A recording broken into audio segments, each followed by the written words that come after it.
In this video, I'm going to be showing you how you can find VR videos on YouTube on your mobile phone. So you can do this all throughout the YouTube mobile app, and it's really straightforward and simple to do. So all you need to do is tap on the search icon at the top right hand corner, and then you can search for anything. I'll search for travel and then hit search. Now this will show all the travel videos, but most of these are regular YouTube videos. Now from here, you want to tap on those three vertical dots at the top right hand corner, and then you want to select filters. And now you have a whole bunch of options or filters that you can choose from.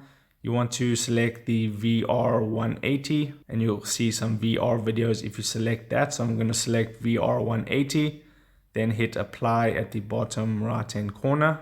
And now these are the VR videos on the YouTube app. Now if I tap on one of them, it's going to show me a VR video, and I can move my phone around, and it's going to be like I'm in a VR headset. Now obviously this is going to work the best if you have a VR headset. So that is how you do it. So that is how you find VR videos on YouTube mobile. If this video helped you out, don't forget to like this video and subscribe down below, and I'll see you in the next video. Take care.